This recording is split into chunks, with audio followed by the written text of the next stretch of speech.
How much? Early. 2 minutes ago, but that's brilliant. So go again there, Brilliant. He's not going to say it now, is he? The media are coming to see you. I've got the local media coming this afternoon to try and find out how I managed to fool nearly 1 million people with a toy helicopter on YouTube. So you've managed to clickbait the local media as well, then, haven't you? Yeah. Good man, Bruce. So, has the success of being a viral video at all changed your view on YouTube and the income that you're likely to receive from it? Oh, yeah, that's interesting. 2 cups of coffee this week instead of 1. I tell you, mate. Yeah. But I learned some interesting stuff. In previous times, when I've had a sort of a runaway successful video, I've uploaded it my normal schedule. And when you put your next one up, it kind of kills the one that's taking off. So I thought, I'm just going to leave this, let it run. Because previously I've had other ones that have done that, and I've stopped at about 500,000 because at my normal upload schedule, that's the next one comes in. So I've left this one, and it's got up to nearly 1 million now. So I'll wait till I see the curve flattening, and then I'll upload how I fooled 1 million people with a toy helicopter. And then for your next 500,000, it'd be very interesting to see if that evening snapshot, evening rev. That'll be very interesting to see if you can get the numbers out of that. It'd be very interesting indeed. What time is it now? Are we supposed to go live yet? Will this be your highest viewed video then, Bruce? Will this be? Surely not. No, I've got one. One's got 10 million. Oh, one's got 10. Okay. Yeah, but it could go. I've got that a few far. that have got 2 and 3. It could go that far though. It probably was slow because of the current. Yeah, I think it'll peter off until the Daily Mail gets hold of it. Actually, I've noticed it's been re-uploaded. There's a news. I found a news channel that has included footage from my video in their news report. I'm thinking that's the media for you. Yeah, here's a bit of Russian helicopter footage. Let's include this to spice up. No. Oh. Oh, good for you. That's very, very, very impressive. I'm loving this. Look, there's the official time. So good afternoon, good morning, good evening, wherever you might be in the world. Here we are. And Bruce is doing very well with nearly 1 million views on his How I Fooled People with a Toy Helicopter. But you're not going to use the word toy, are you? Because then you'll get 1 million irate words from the model flying community. No. I shall keep up with the modern vernacular. This drone fooled 1 million people. It's a drone. It's a drone. Of course. Yes, of course it will. I think I saw it at Heathrow when I was at Gatwick a few years ago. Funny. What can I say about Segway? What can I say about that? I can say that. What I think I can say that is I think we know when the police were stood down now for Gatwick, and it was 2 days for the following 2 days. They said there were sightings still going on, but they'd gone. So I think we're almost in a position to actually confirm that would happen. And there's contradictory stuff. There has been some Gatwick shenanigans going on this week, and yet again, it's because of freedom of information requests on other matters have helped reveal other matters. So the officials are opening their mouths to change feet? Yeah, basically. So the timeline, the eventual timeline, it might take 20 years to get to an eventual timeline, but it'll be very, very interesting. And then what will be most interesting is how people, they won't be able to retract the things they said on day whatever it was, and we'll be able to prove them. I'm sure they will have learned from this, and they'll be moving forward. Well, they'll all be retired, won't they? They'll all be long retired. The way these freedom of information requests are coming out and bringing stuff forward, I don't reckon they're going to have to take their retirements early, because they're going to get found out quicker than their retirement. Do they care? You are the dear viewer. No, you're not alone, James. There's a few more dear viewers on other platforms, but you're very dear. You're very, very dear, James. We've got a viewer this week. Jeez, we've got a viewer. We've got a viewer. Yeah. It's a nice cheer, Ian. That'll bring them in. I mentioned the cheer. People will flock to the channel now. Chair shot. Get that gratuitous chair shot in. The main thing that's causing our other Ian friend grief is the Aintree incident, and the Civil Aviation Authority are absolutely shutting down what they're allowing on that, which is very, very interesting. So that might have to go to the Information Commissioner to leverage the correct, not the correct responses, but responses out of the Civil Aviation Authority.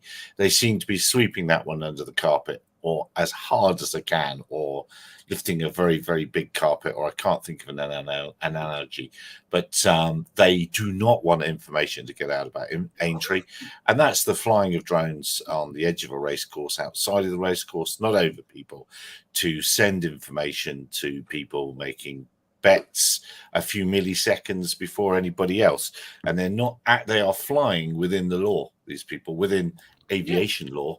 I've been watching more of those auditing videos, and the police, they're not to be trusted. They don't know the law, certainly not around drones. But and that's the thing. Look, there's an exclusion zone, but the reality here is technology has caught up with reality, and they don't know how to deal with it. But as always, money talks, and money is trying to shut this down as quickly as possible. However, the reality is you could fly with this lovely new M30, because that is going to get a lot of the bookmaker's friend. That is the how would you like to watch Chepstow from Newport? We can do that for you. Do you know what I mean? Because you can't use the Mavic 3, because by the time the GPS locks, the race is over. In fact, the whole meeting's over. So, but and look, how do they? What you're going to have to do is make it a criminal offence to pass that data on. But how are you ever going to police it? So things need to change. They need to change betting. The simple solution. How can it be How can it be that fraction of a difference of time is enough to make a difference? How can it be? Because the race should be in real time, shouldn't it? What else would this expose? Is the race 20 seconds behind? Why don't they just close the tote 10 minutes before the race starts? I mean, that's what we do here. I think we have a reasonable period of time. Well, but that's you're going to do that with the sheep racing, haven't you? It's it's not like horses. Yeah. Well, the horse racing. So it's live, but you've got to also think you've got to have an amount you're going to bet already in the software. So you're watching the live stream for your horse or whatever, but you've got to be able to select it. So not only are you getting the feed from wherever it's coming from with a subtle delay, and it is so subtle, this delay. You've then got to be able to type in the horse you want to bet on and the amount, and press a button to send the bet to get it back. No, you preload all that stuff. You pick a horse, and if that one's going to win, that's when you bet. And if it doesn't look like it's going to win, you don't bet. So you just got to press one button. You have 5 laptops. You have 5 laptops with a bet for each horse, or 5 windows with a bet on each horse, and you pick the one you go. Listen to Ian. He's done it so often. He knows what he's doing. Ian knows how to do it. Sounds like he's very aware of that. Do you leave one of them outside the shed in the rain by accident? Yeah, you do. That's how I would do it. Either a couple of laptops or a couple of browser windows open, and you pick the one you want, and boom, job done, straight through. But the simple solution here is they need to change live betting, and you just have to stop live betting, and bets go off before the race. But it's big money, and it is huge money involved, and that's why, as always, the police are being pushed to do something, because let's just remember the people who run these betting syndicates and these betting shops and all of this stuff, it's all tied to the gentry. It's all tied to big old money. They all know the chief inspector. They all know. The Queen has horses. Yeah. Well, it's not always them either. You got to remember it's illegal betting sites. A lot of this stuff is run on as well. So these guys are not streaming to a legal site. They're streaming to an illegal site where you're doing illegal. It's not a proper. It's not like a certain, it's not. I want to say a company name, but I just can't. It's not like going to a normal betting website. You know what I mean? These are no, but they're not really interested in them. They're interested in the legitimate betting. Is what they don't want that being affected by filthy commoners using their filthy standard technology to get an upper hand on those. And have you noticed how similar the word legal is to the word illegal? So you can get confused, and people can make an honest mistake about whether something's legal or illegal. The filthy commoner. The Prime Minister, I believe, has bent the word. Things like parties during lockdowns. Yeah, exactly. Yeah. What's going to be really interesting then? So the M30, going back to Ian's point on the M30, what gets really good about the M30? Now, if the weather's particularly crap or windy or wet, and the horse racing is going along, we're talking about the UK here. That doesn't happen. So the M30 will be perfect for this, because the M30 will fly in wet, windy weather. The M30 is going to give a real edge. You know, like I say, you can be 4 kilometres out, and no one will ever know you're sat there filming. Well, the interesting thing is the big takeaway from this is the freedom of information requests going in for this are being batted back at a tremendous rate, and they're making Gatwick look like a wide open book of data and information. They're absolutely shutting this down. Whether that's because they've got used to Ian's freedom of information request now or not, I don't know. It will be that they don't want the filthy commoners cottoning on to their games and tricks that they've all been doing for years. No. We want to be corrupt on our own. We don't want other people to be corrupt with us. But it's interesting. They don't want the competition. It's interesting that it's the CAA that's not playing ball.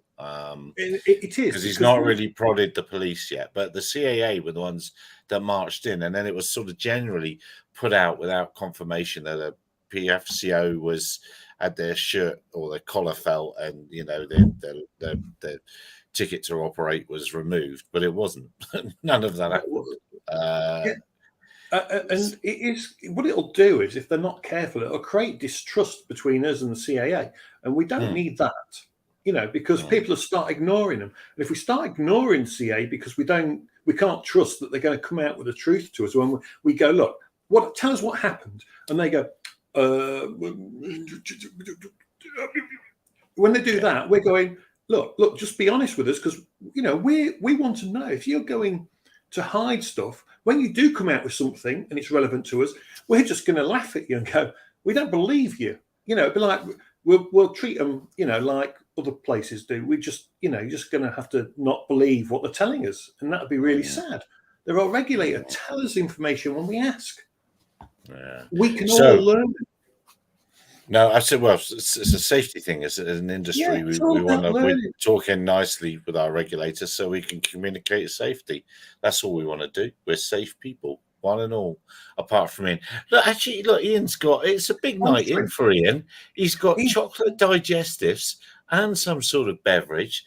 So he's obviously, he's starting to look like a computer programmer. You got pizza there? No, I haven't. Have you got your new Mavic 3 GPS module? No, I haven't yet. You haven't yet. When is that coming probably in? Thursday. It'll be the biggest waste of 100 quid I've spent, but it'll be what it is, because I'm not expecting to find anything physically wrong with the GPS. Yeah. But it will be interesting to prove that. It's been a weird few days, actually, and I've managed to unintentionally upset some people. I've managed to get, as always, I've managed to John Excel picked it up, which was quite interesting, and it's a bit of it's a bloody mess. I'm not convinced it's quite as bad as is being said, and some people will throw stones at me for that, in the sense of the people having the issues are having issues, but what percentage of actual sales is that? You know, the internet amplifies everything. You know, internet. No one goes online and says mine's perfect just because they want to say it. So there's clearly something going on here. That something is affecting a number of people. That number of people is to be determined in size. We don't know. It's not necessarily reality that everyone's been affected by this. And the reason I say that is I remember when I used to help run the DJI social media groups, one guy on launch day broke his gimbal. Okay. He dropped his aircraft and the gimbal arm basically unglued itself. Now, he kept that fact that he dropped it hidden and just said, I've just bought this and this has fallen off. And within 4 hours, every website was saying there's a design flaw on the Mavic.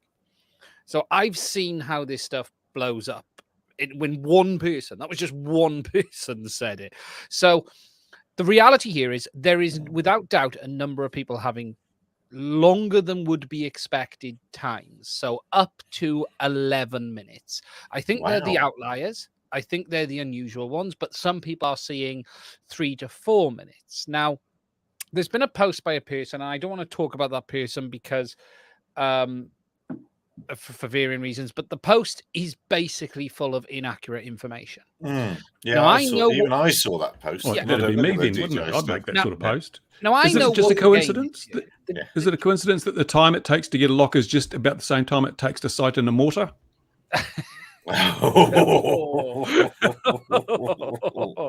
Oh, that's the band shot. Yeah. But no, and look, the post is full of inaccurate information. Now, I have an opinion why that post is full of inaccurate information. What I think is probably going on here is someone wants to make enough noise that you back a manufacturing into a corner to make a statement, but they won't, because that's not how they work. And those of us who've been doing this a very long time have seen this kind of situation roll over and over again. So the very basics is we have a subset of users who are having longer than they would like GPS lock times. Is everyone suffering from the same issue? Because we don't know. There's no testing been done here. Someone goes out and says, mine took 4 minutes today. Oh, I must have the same issue. For all we know, there's local interference. For all we know, he's covered in trees. There's so many in the variables. car. Yeah. So filtering nonsense from truth is hard.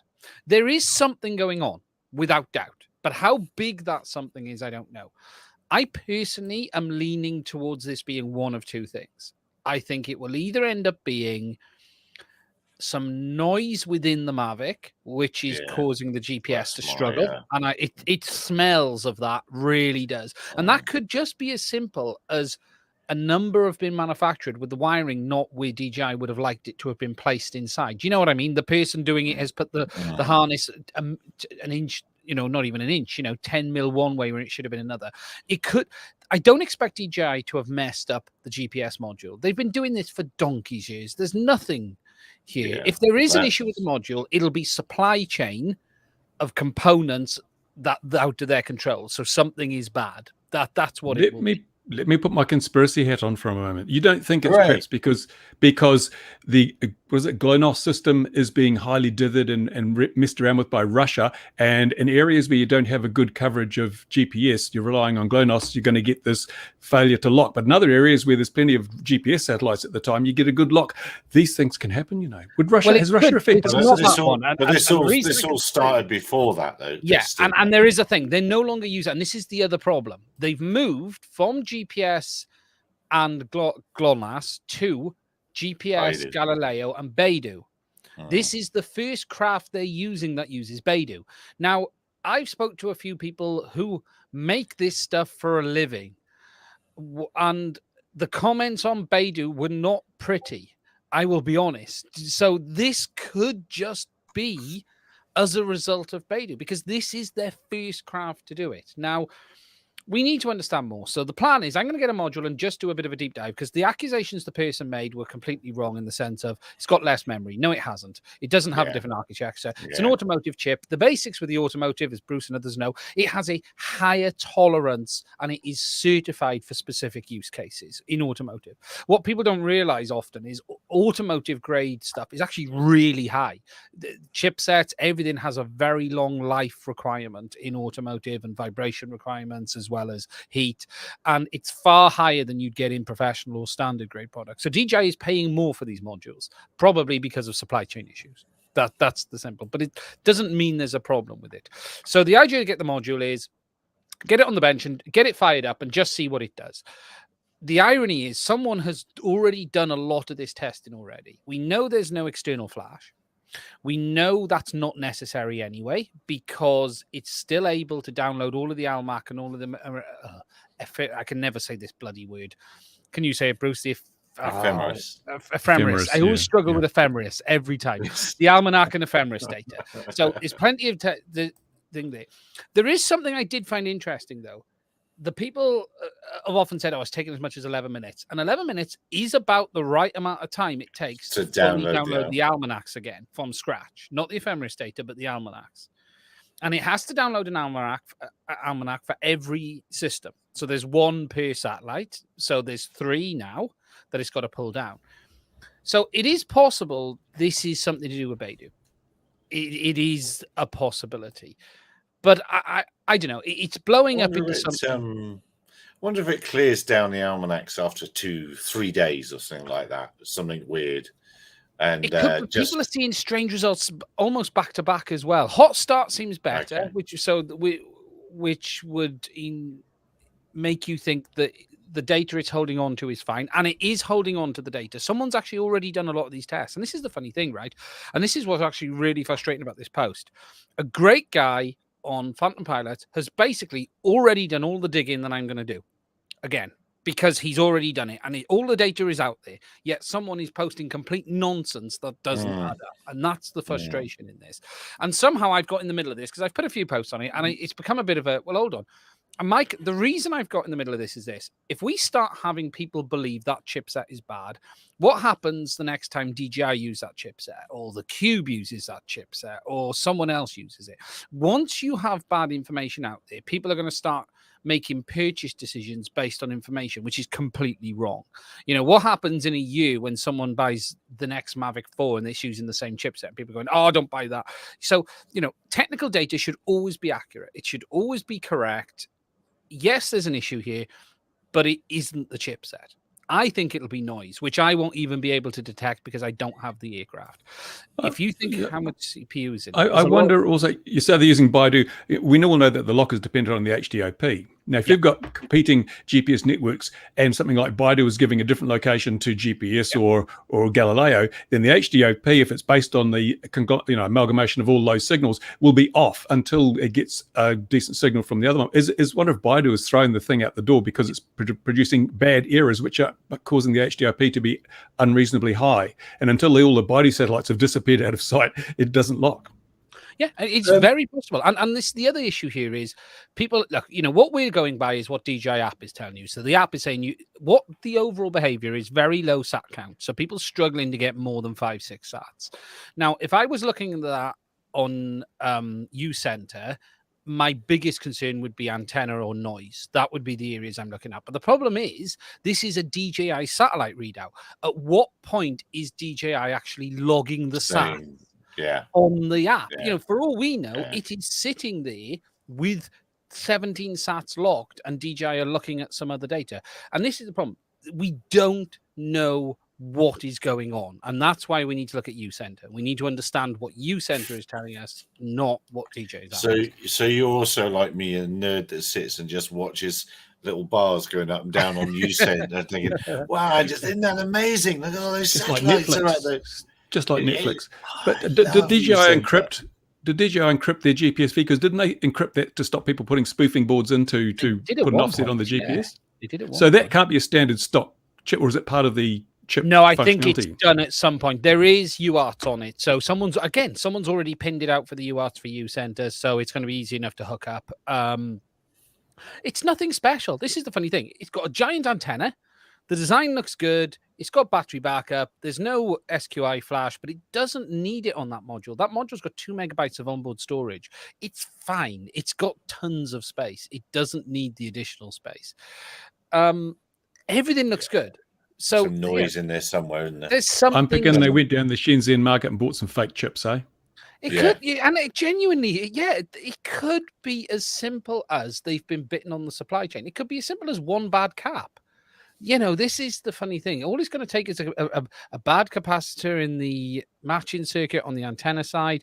And there's just so many variables here. But what's really frustrating is this run out to sort of accuse of it being an out-and-out bad module when we genuinely do not know. We need data on this, is what we need. So, you know, here's my question. When you had the Mavic 3 with you, did it take you forever to get a lock? No, it was a little slower than I've seen, but nothing I was concerned about. So, again, I've said this before. I have a concern of some people saying there, "Oh, mine was fantastic today. It locked in 1 minute."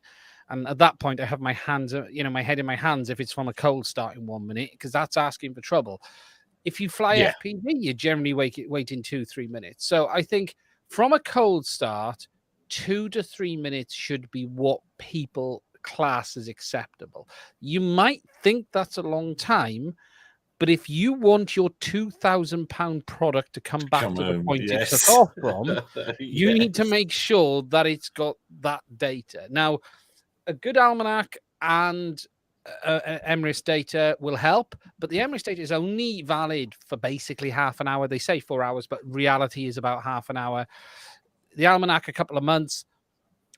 But again, is this as simple as the Beidou satellites not having the same coverage and it's having to pick up more data again? It could just be that.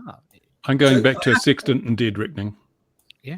So I have to ask, because I'm going to ask the daft question now. I didn't know it was using a different satellite system. Yes. So what are they? Because if there's only 3 satellites for the system you've mentioned, I think you said 3. 3 systems. Three systems. So it's whereas in the But it's past, DJI satellites. have traditionally used originally it was GPS and The Navstar. and the GPS and GLONASS. Then they moved over to GPS, GLONASS, and Galileo, but now they've dropped GLONASS and replaced it with Beidou, which is the Chinese homegrown GPS, which was finished last year. So it's at full strength now. It has full constellation in place. In many ways, I can understand why they've swapped over to it because GLONASS is falling apart.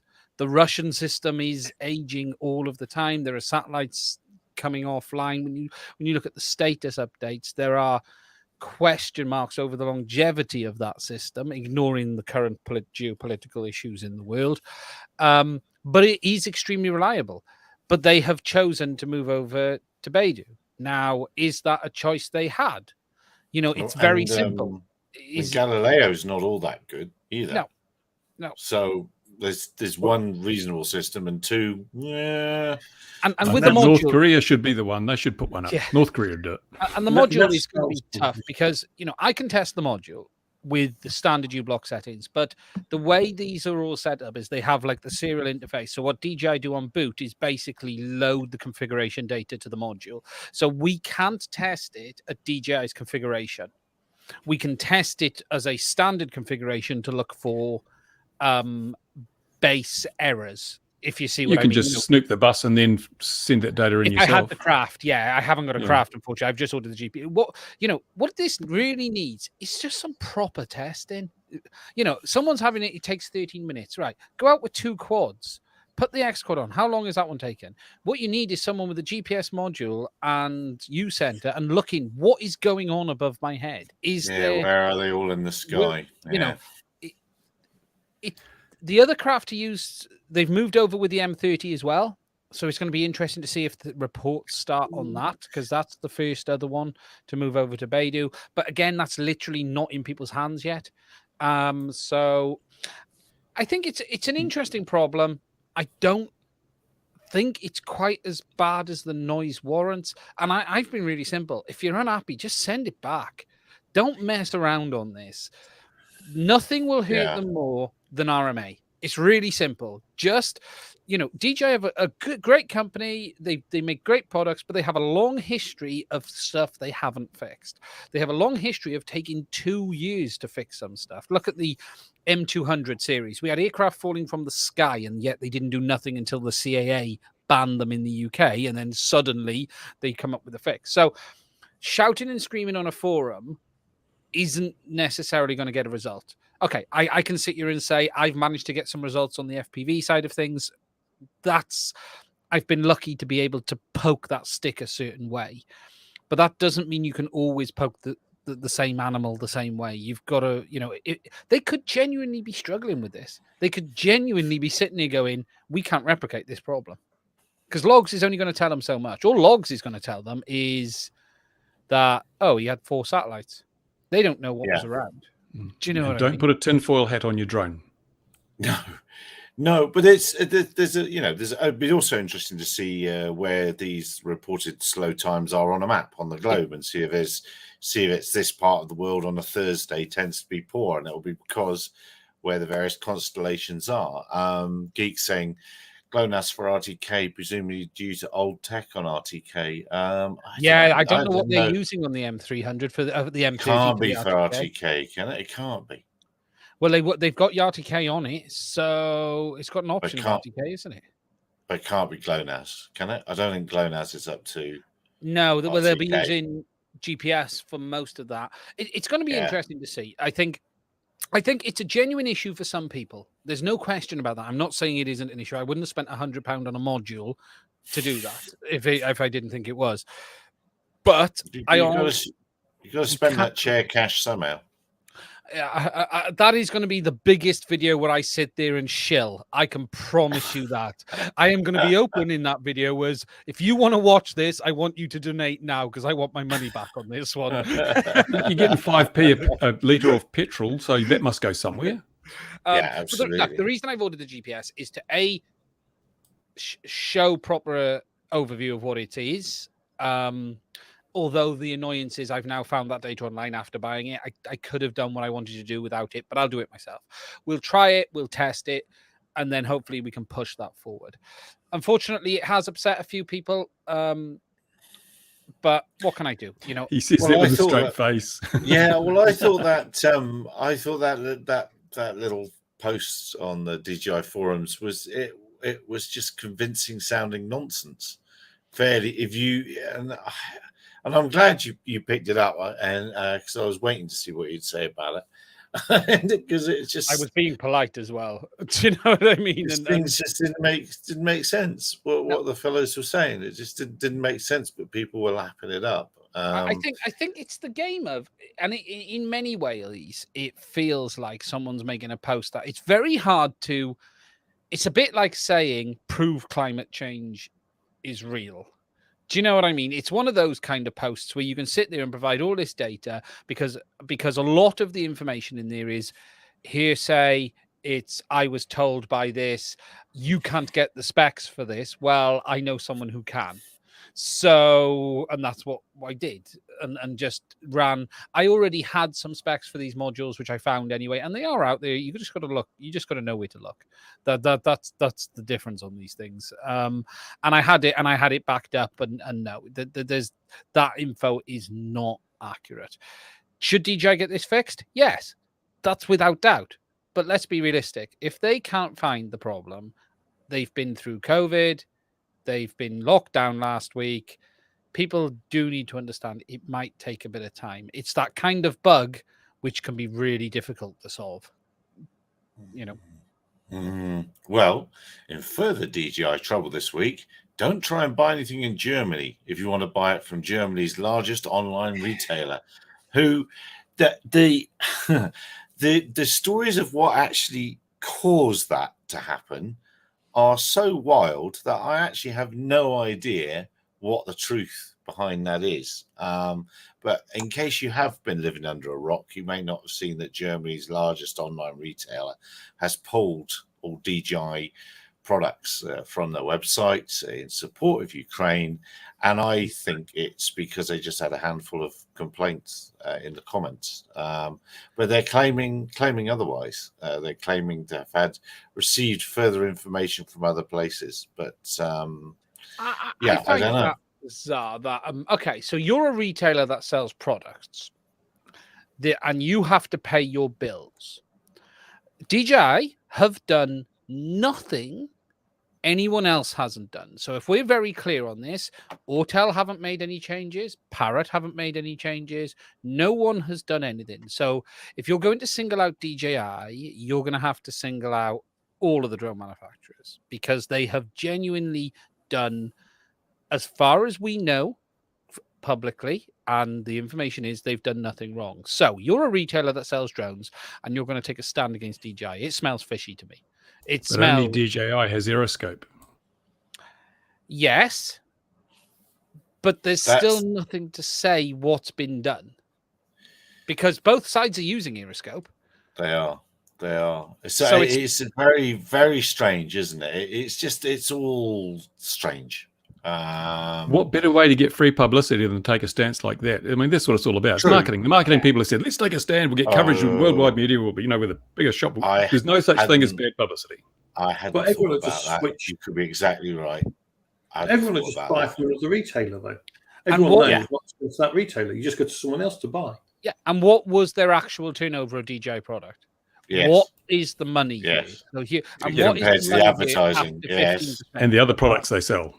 Yeah, because if they've because I know the margin is about 15%. That's another a bunch of people who will hate me for putting that one out there, but that's the reality. The margin is about 15%. So if they're selling 100 grand's worth of stuff a year, and it's 15%, they're giving up 15 grand.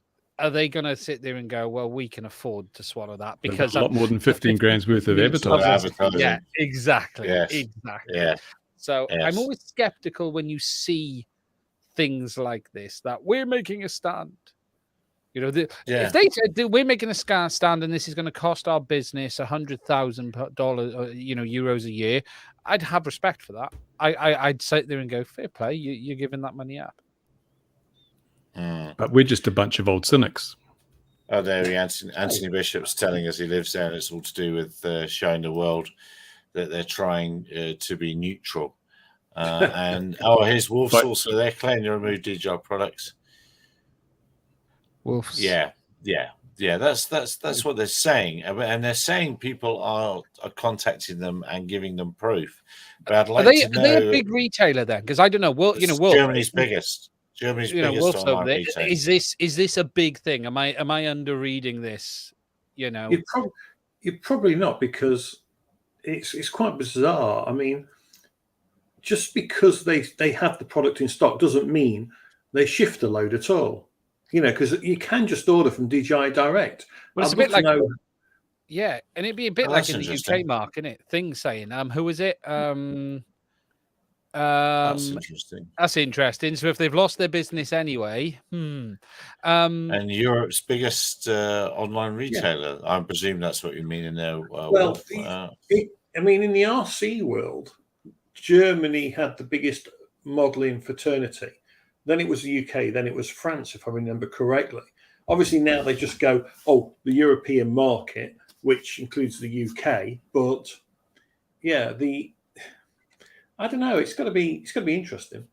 I just find it hard to believe a retailer is going to put themselves out of pocket. Don't get me wrong. Perhaps I am a cynic, and perhaps there are better companies than I'm used to dealing with in the UK. However, the cynic in me goes, there's something in it for them. There was a campaign. There was a Twitter campaign against them. So perhaps that was enough to do that. But it's also interesting that it seems to have been only them that's been singled out. There are many places to buy DJI gear in Europe. So why haven't they climbed into all these other places? It makes me laugh when these people get on their high and mighty horses. They go after that one company, the biggest retailer, because that's an easy target. We could just go after them. But what about the second biggest or the third biggest or the fifth Horses biggest? are a theme tonight, aren't they? Yes. They are. Yes. It just makes you laugh that no one goes after the others. So you've managed to stop the biggest, but you've not stopped the supply at all. You've done nothing at all, really. Because they just go to another one. It makes no odds. It really I don't think makes any of us are stupid enough to think DJI is perfect. They're not. They're far from it. However, reality is there is zero evidence to say they've done anything wrong. Doesn't mean they haven't. Doesn't mean they haven't. It's like all of them. You know, we all of them. So, you've got Zelensky going for the no-fly zone. Please lock down the DJI aircraft. What about all the others like Autel, Skydio? But they're not. Remember, they're not selling. Skydio and Autel aren't selling the systems to definitely. To decode their own equipment. And Aeroscope probably does decode their. Did Ukraine call for DJI to put a no-fly zone, and DJI didn't? And DJI didn't. Yeah. Okay. So well, then I can understand the position then. Yeah. Because when a sovereign government of a nation requests something and they say no, they're on the side of the other side. As simple as that. It is. You could say that, but a no-fly zone would be irrelevant anyway, because unless you connect your drone to the internet, at some point it will never know anyway. Yeah, but the Russians, it's irrelevant. It's the stance you take. You can be seen to be doing something that effectively honours your commitment to. Because DJI say we've only got geofencing because it's important to governments, rules compliance. Here we got a government saying give us a no-fly zone, and DJI saying, nope, not going to, because our friend Vlad won't let us. That's what's gonna. I guarantee you, regulators are having chats now about what are we going to do about this? Can we really allow a manufacturer to not only track things flying in our airspace, because the manufacturer could have aeroscope all over the place, not only to track them, know who they are, have all their details because they need them to fly, and then also allow them to fly wherever the manufacturer thinks the manufacturer believes they should fly. And so I can imagine this being a point where they'll say, no, we're not going to allow these systems into the country. Dear government, ban them for that reason. And so Autel will get away with it. No fly zones. No, because that's incorrect, Gary, because that's what they want. They want remote ID. They want us all trackable. They want that. So surely you're going to DJI and going, oh, can you make this track everything else? But they want to be in control. They don't want to cede control to China. They want control themselves. So they want their own remote ID, not the Chinese remote ID that they have no control over. Yeah, but you could just have the units and then just put something in place to connect them up and then just send all the data to the CAA. You don't have to send DJ Chile. I just found a DJ cleaning cloth I was sent. Look at that. Is it for cleaning DJ? Careful. They're non-DJI glasses. Careful. Yeah. It's is the skin on your face peeling? But I think, okay. I said before, DJI will rule the bed they made with Aeroscope. They have created a mess for themselves on this. Yes. There's no question about that. And I don't agree with it at all. But in the end, Aeroscope is on both sides. So it's not one-sided. Therefore, it is benefiting and hindering both sides. Is it benefiting and hindering both sides equally? That's a very difficult conversation to have. And as we know, there was suddenly a problem with the Aeroscope on the Ukrainian side. Conveniently. Yes. Just like anyone who opposes the government over there accidentally cuts off their head while shaving. These things happen from time to time, or drink poison, or happen to get irradiated by a leaking radiation source that was nearby to them. You know, these things happen. But I don't know. Will DJI care? They've sold more direct. Is this really not a bit more of a cover for the fact of enterprise products were mostly sold now through the website direct rather than retailers? It could just be a bit of a, well, we're going to take a hit. Yes, we're going to take a hit, but the benefit we'll get from that hit could outweigh the actual hit itself. Let's go for it. So just in the comments, Giovanni, it was officially asked by the government of Ukraine. It was officially asked. And it's all products registered outside of Ukraine that they wanted the information on, because that's the other thing they said. They want, dear DJI, tell us everything you know about everything that's flying in Ukraine, and they said no. So yeah, I'm afraid I'm with Bruce on this one, and I do think regulators are going to be having these long discussions about this. If we're going to have remote, it's just as I've always said, if you're going to have no-fly zones, have ones from your aviation authority and let the map be exactly the same as the map that your manned aviation community has. Because if you don't, if your data is wrong, which we know DJI data can be terribly wrong, it's better to have no data at all than have. Unfortunately, this plays right into the hands of the original FAA remote ID UTM scheme that they were planning, where everything has to get pre-authorization to be armed and all that sort of stuff. It's playing directly down there. So I could see them using this. Network. So I can as well. I'm 100% with you. I can see you can almost write the script for the meeting before you get there. So I had an interesting conversation actually today with someone, and they were saying about London. We were talking about airspace, where you can fly in London, and you end up with this big red. If my iPad will update, so you end up with this big mess here. I don't know if we can see that or not. What, London? Yes. London. Yeah, right? minimum performance and all that. Yeah. Right. Yeah. So that's London. That looks like you can't fly anywhere, and it's looking like what we need some better filters, I think, on some of these apps, because if you're not flying in restricted airspace, and though airspace above you is controlled, as you know, as aviators, you can often fly underneath controlled airspace. You're in Class G down here. So why is it that anything over 1,000 feet we even care about?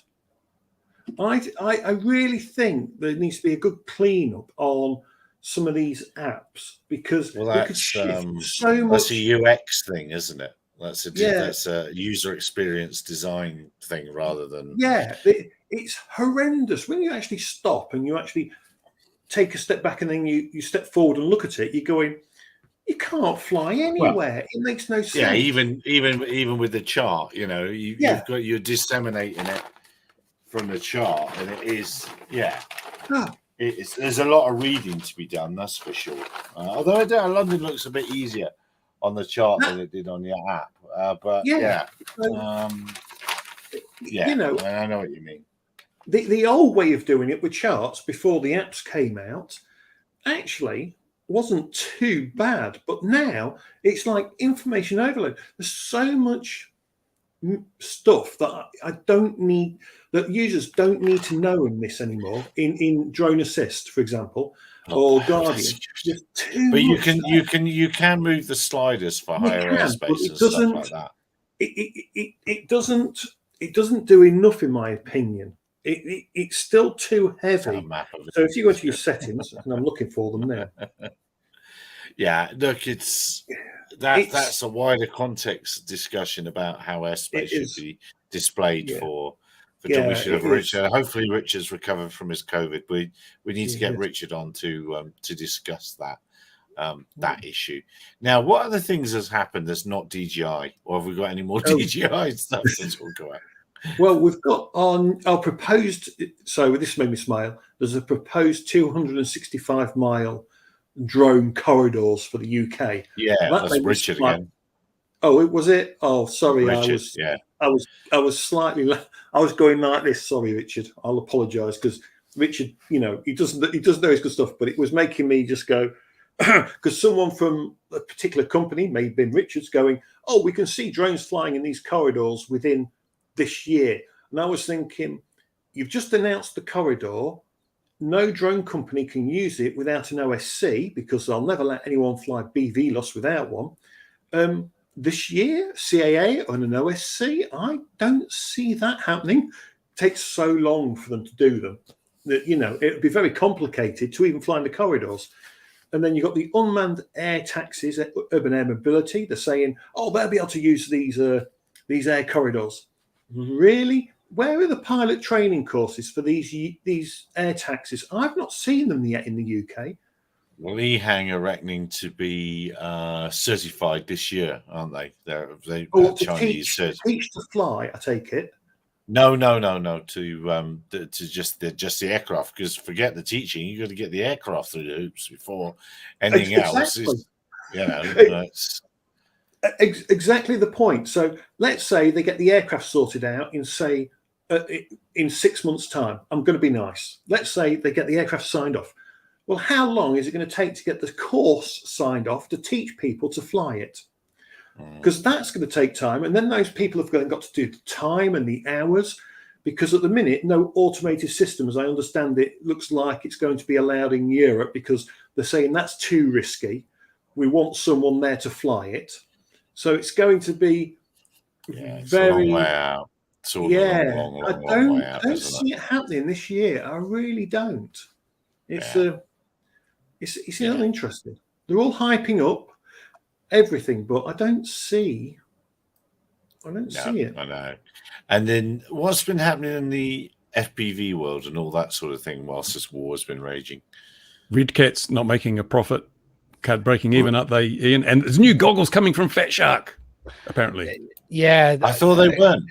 This is another couple of comments that's going to upset someone else. It's all good fun, isn't it? Yeah, the Red Cat earnings call was rather, I don't know, the word I would like to use is bullshit. But we won't use it, will we? No, we won't use that, because that would be accusing them of misleading investors, and I wouldn't do anything like that. But you wouldn't even suggest to say anything like They've that. just announced a merger Yeah, of the accounting and the marketing departments. No, it just sounds like some of their interpretations don't feel based in reality is probably the right term to use.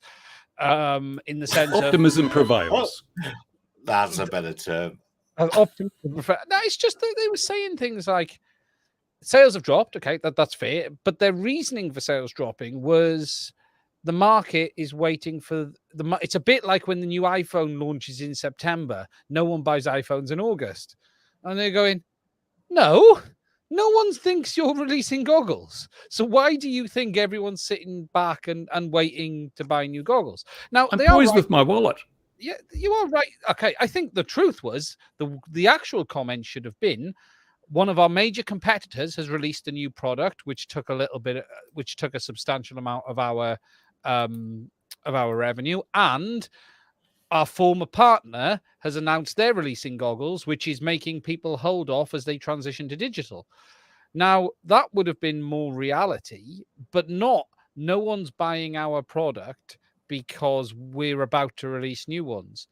You've not told anyone you're releasing new ones. There's not even a hint of you releasing new ones, so why would we be waiting? But it's a big drop, and Orca must have had an impact. The biggest change, well, Orca and HD Zero. So HD Zero have announced a set of goggles, so that has by default put a bit of a pause in the market, because people who are wanting to transition are now going, well, do I wait for that to happen, or do I spend more money on a 3-year-old set of goggles? And then Orca's released, and they sold out 3 times in a row. And I don't know what their build numbers are. They might have sold 10. If they've only made 10, then they've only sold 10. But I think it's a reality that they've also hit Fat Shark's numbers. Does that mean they're in trouble? No. They've got Teal, and Teal. They made some interesting comments on Teal from a commercial point of view. They've got enough chipsets to make, I think, 11,000 units. And by my math, they said 50 million in revenue, which estimates at about 11,500, 12,000 pounds sale price per unit. That's about right. Yeah. And don't get me wrong, I think they're probably poised as a result of the current situation with DJI in China to do very, very well out of that. They've said they've doubled the size of Teal's workforce. They've doubled the manufacturing capability. So they're clearly putting money into that side of the business. Yeah, well, but look at the profit. That's probably what DJI is putting out a day in various systems. Yes, but they won't be making a profit like that. I think it was 4,000 units, actually. Yeah, I think they had enough chipsets for 4,000 units, which would make, and they said that could bring in over 50 million in revenue, which equates to about $12,500 an aircraft. So.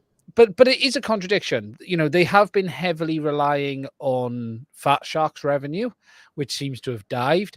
Will that come back up?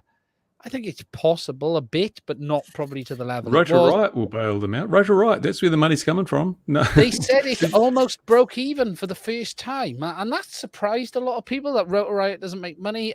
Rotor Riot's going to be I didn't think they would.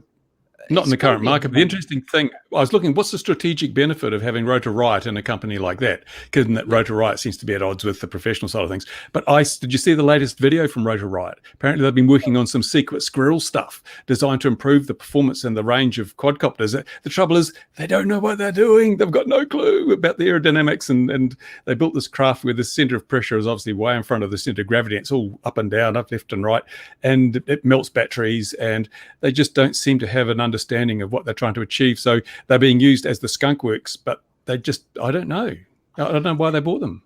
I just found it interesting. People thought Rotor Riot would make a lot of money because, look, the FPV product margin, probably, yeah, and it's a store, and the store will make money. Yeah. But the store, if you take into account, they're selling $50 flight controllers. Okay, $10, $20 motors. So you've got to sell a lot of them, even if the margin is 30%. It's still, you've still got to shift a lot of units to pay the bills, to say the least. And then add on top, and you can tell times are tight because that guy doesn't wear the eyeliner anymore. Does he? They've stopped putting I wasn't at all shocked that Rotor Riot don't make money. I thought that was. I was like, it's a front, isn't it, for other things? Yeah. It's your publicity angle, and look, but they're not using it very well. And there is some funny comments in it. Actually, one of the ones that made me laugh was they did very well at Rotor Riot. A lot to do with the fact of the DJI sponsorship, which is a direct competition with the goggles manufacturer that they own, which they just told you sales had plummeted on. And that's a bit of an interesting situation, isn't it? Because you're basically taking DJI's money, who is destroying your other part of the business in some ways as well. So, yeah, they've got to, and how long is that DJI money going to be there? That's the next question. Well, I don't think much longer. The latest video, they use analog and they use HD0. They don't use DJI in that craft. And I'm thinking, why is it missing? That's interesting. But I think, some of the comments were not in alignment with what the FPV community would agree with, which is people have stopped buying Fat Shark products because they are aging. Their support is being brought into question. There are more and more posts on social media all the time of people not getting support. Someone who was doing support for them messaged a user back and said, sorry, I'm not doing it anymore, because they don't have their own repair center. They have the technical ability to do it now in-house. They've got Teal. So, they have some chops under them if they want to bring it all in-house. They're throwing a lot of money. The FPV market's so small and so niche and so saturated now. I mean, everyone that wanted analog goggles has got them, and if they're going to go digital, they're either going to go with DJI or just buy the VRX and put them on their analog goggles. It's like there's a new set of goggles from Fat Shark, especially if they have distanced themselves from HD0. Who's going to buy pure analog goggles? And already the system they've got is, the HD02s, whatever they are, they're good enough. No one's going to spend another $800-900 just to upgrade to whatever might be the slight difference. Yeah, and what's it going to be, Bruce, as you've said here? And look, and the big problem is the Sky Zones, because the Sky Zones at the end of the day will undercut them every day of the week. I've been using these a lot this week, and these are very, very good goggles. I told you they were. They are very, very good. I have one complaint and the complaint is the squidgy bit that wears them keeps forgetting which menu button does what. That's the biggest complaint I've got. But other than that, it's a good product. So they could come out with the HDO3s tomorrow that might have, I don't know, better optics, slightly improved resolution, bigger power switch. They've got a power switch on the HDO2s. I missed that. And they're going to charge again. And how are you going to get people to upgrade to that? How are you going to get people? And I'll be honest, if I was choosing, I'd choose the Orcas. The Orcas are very, very, very good. I prefer the Sky Zones from optically, but the Orcas are very, very good. What's the battery range on the Fat Shark goggles? I mean, I don't use them. No, how many cells can you run? I'll have to check. Because the one thing I like about the Sky Zones, they'll go up to 6S. You can just any battery in your bag you can use. But I had the impression that's a good idea. They were more limited with the Fat Shark. The Sky Zone is a very good product, although it misses a couple of features. The Orcas have a couple of really nice features, which is the menu system and the integration with other systems is second to none. It's far better than anyone else is doing. And it can record off HDMI on the DVR, and it can record audio locally.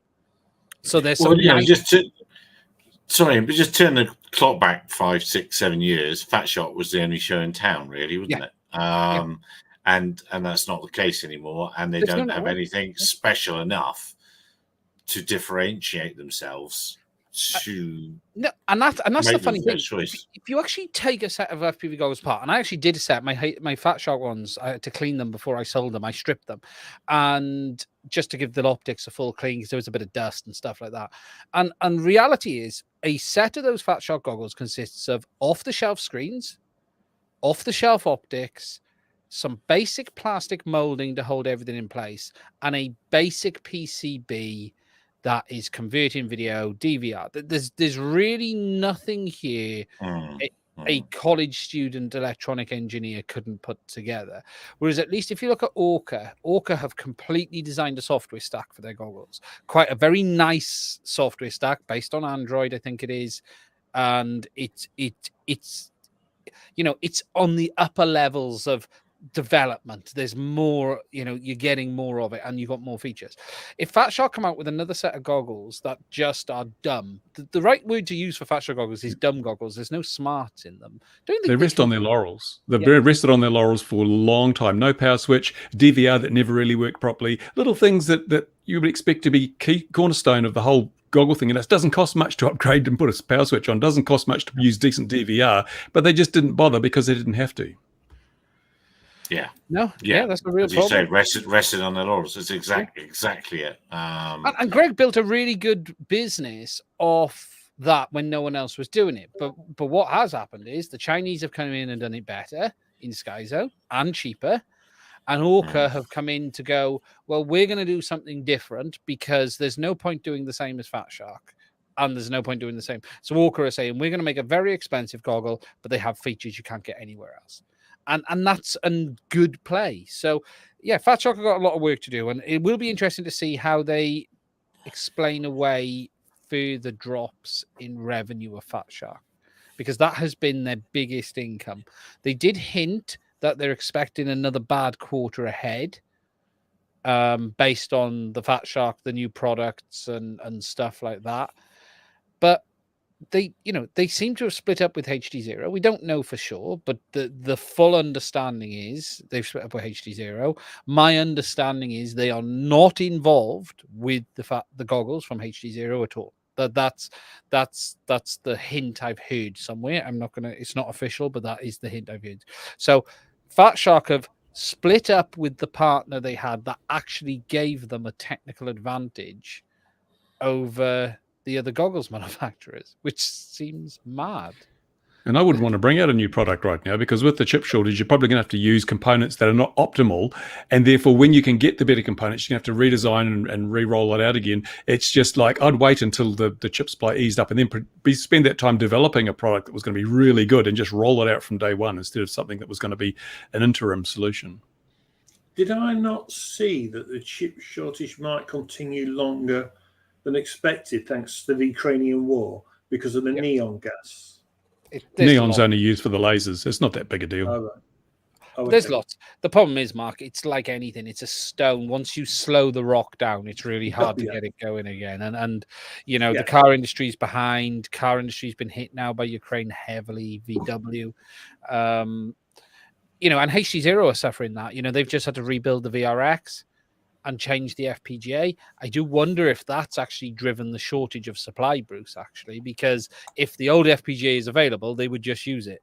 So I'm betting part of this shortness of supply has been as much to do with that FPGA as well, because I couldn't find it. Funny enough, when I looked for it, it was like $100, but it was no supply anyway. There's so much value in e-waste. There's so many things that you look at that have got FPGAs in them that it's just worth taking them off the board.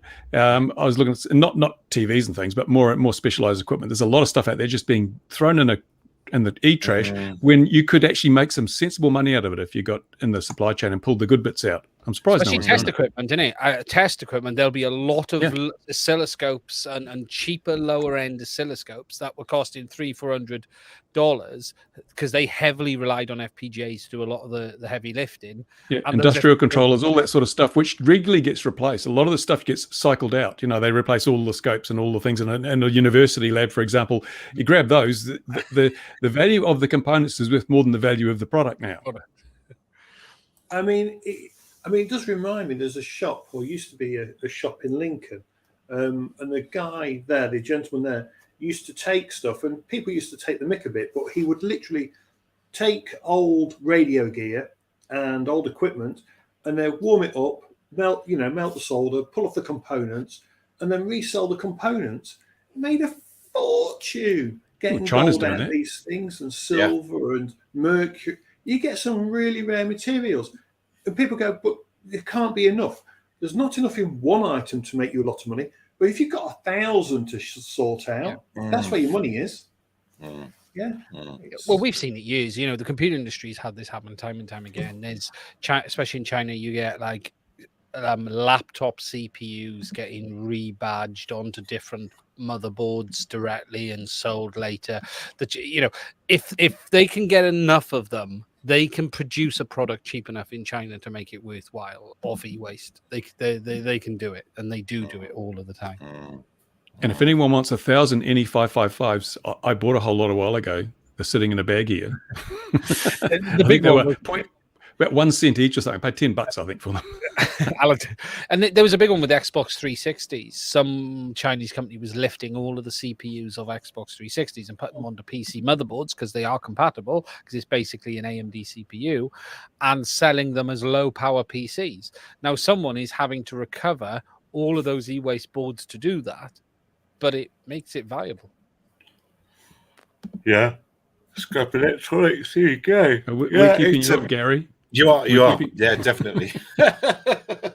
No, well, e-waste is it is an interesting thing, and that sort of right to repair, and then perhaps a right to strip down. It should be in a form that you can strip out the e-waste. And that right to repair has got that link through to the DJI geofencing. It's when you buy something, what rights do you actually have? Now you can't repair half the stuff. Now you can't fly your drone when and where you want to, or if it's against the ideology of the Chinese Communist Party, or whatever it is.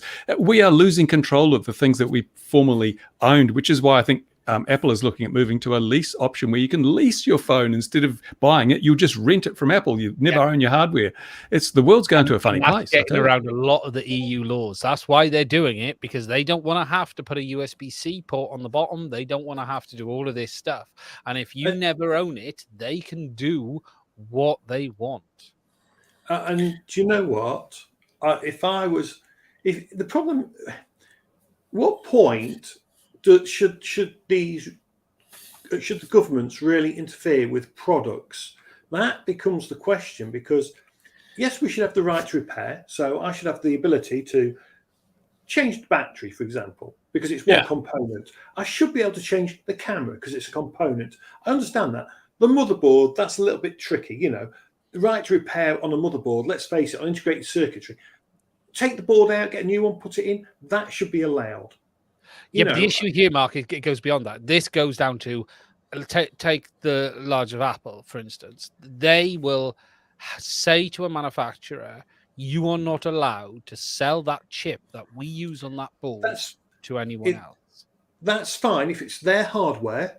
No, it isn't, though. This is a chip that that manufacturer is making. And what Apple do is take up all of the supply. But that means you can only go to Apple to get that board. That's the problem. That's fair enough. They are the manufacturer. The problem is, right, Apple is also the manufacturer, if you like. Foxconn, yes, the Foxconn make the phone. Apple gives them the parts, for example. Foxconn put it together. Apple is the manufacturer. You go to the OEM, you go to the manufacturer for the parts. Okay, so your board is gone, right? And all of your kids' photos are on it. So you walk into Apple, and Apple say, we can't fix that. It's not fixable. You need a new board, which we will sell you. Yes. Whereas the guy down the road for $35 can replace the IC that's burnt out, and you will have I can't. Data back.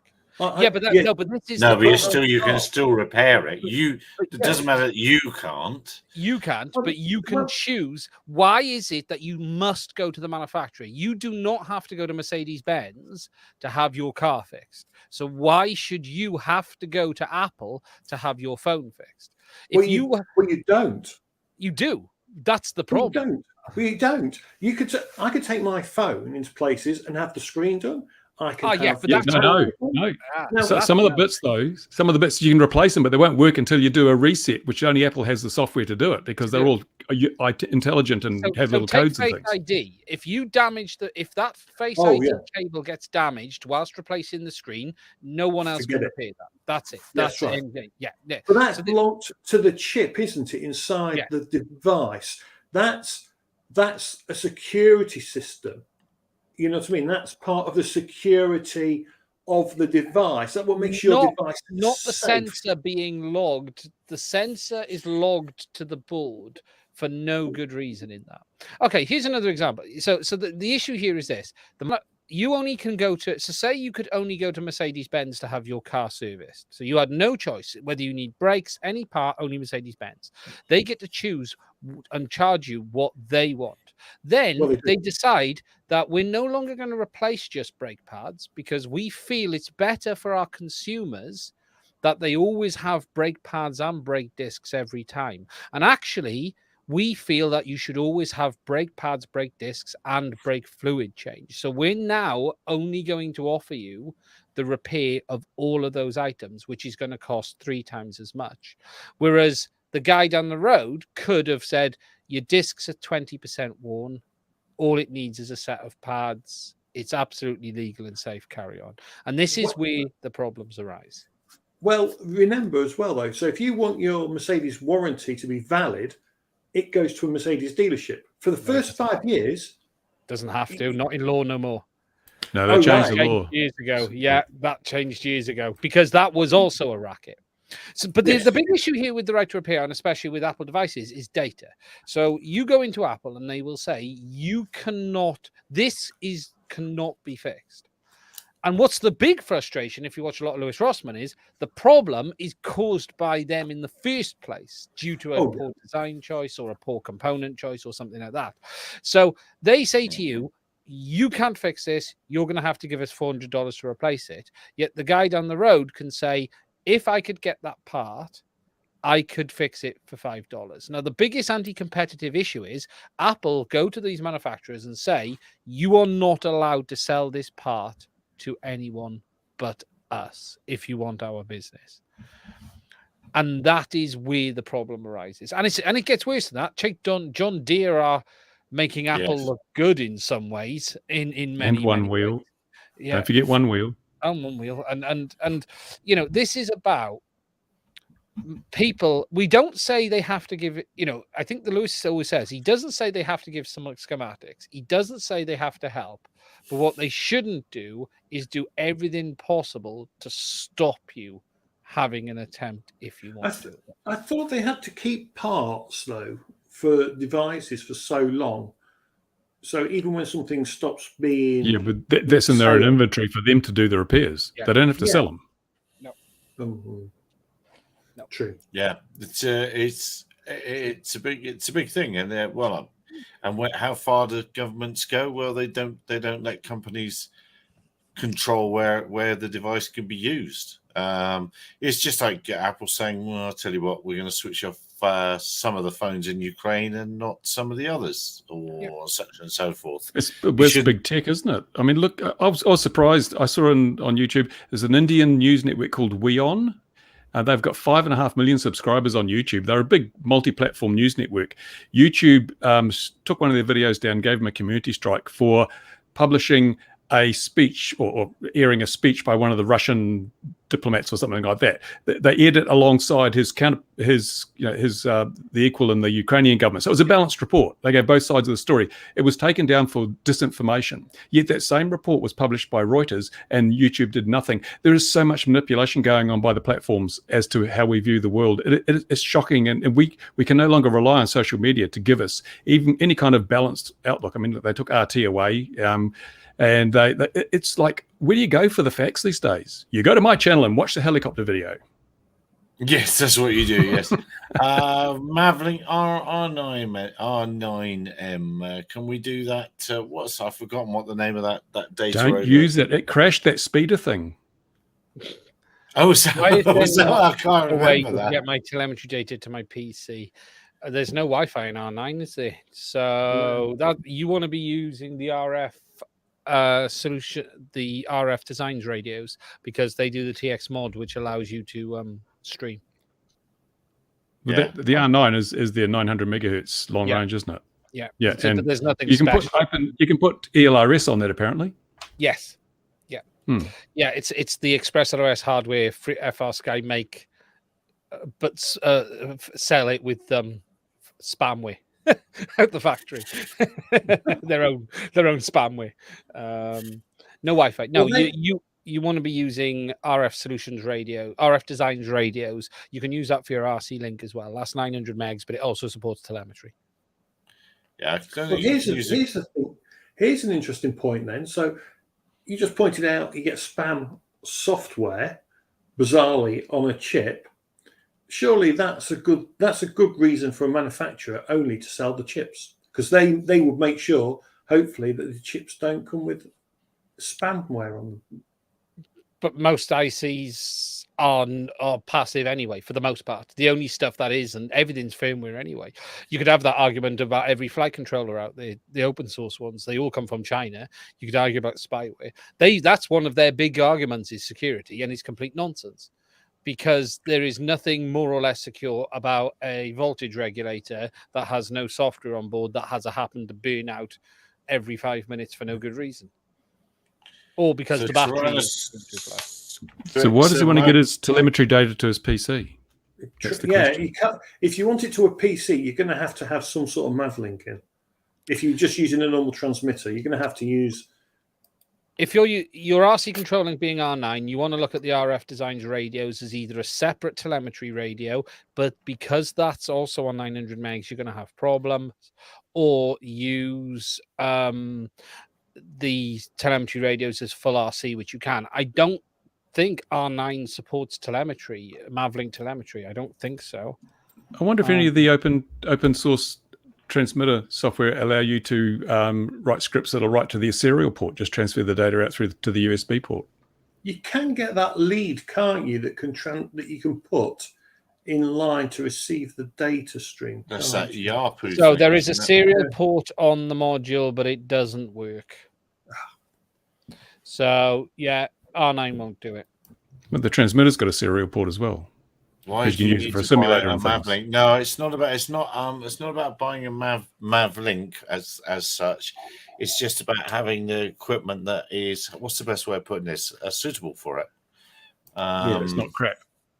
Yeah, Crossfire. Well, I didn't want to put it like that, but but you know. Do you know, I bought a couple of Q7s for a client, the old FR Sky Q7, because I was told they got really good range. Yeah. What are you using? I get 2.5K out of mine with the ACCST. I was getting about 1. What receiver? I can't remember now. To be honest, I can't remember now. This was a couple of years ago. So, but also remember that they use that look before transmit thing in Europe, which is just crap. Yes. Yeah. I'm trying to find the cheapest. You could just, as Anthony's saying, you could just use a couple of telemetry radios if you want it to go to your PC. What's he got on the other end? Is he running ArduPilot, or is he running Betaflight or iNav? Because you'll need to know what's running at that end as to what's being put out. Sounds like he just wants to take the telemetry that's already coming back and stick it on his PC. So I've R9M here we are. Pixel. Okay, so he's running you want to move off R9, or just use the separate radios. Yeah, so just put an ELRS module in your QX7 and stay on 2.4 and then run 900 megs for your telemetry link. Probably saying I need to get telemetry. He probably means telemetry radios. Yeah, that's what I was saying. Just a couple of cheap telemetry radios would be a quickest way of doing it, and they're probably, I don't know, what do they go for? $20 or $30? $30. Yeah, they're not expensive. Yeah, and obviously they don't. Sometimes they don't have fabulous range. If you want them to have fabulous range, then consider the antennas. Because that's more important than anything else. Don't just go straight for, it's got 5 watts, because that's meaningless. Just use LoRa. Yeah, exactly. Yeah.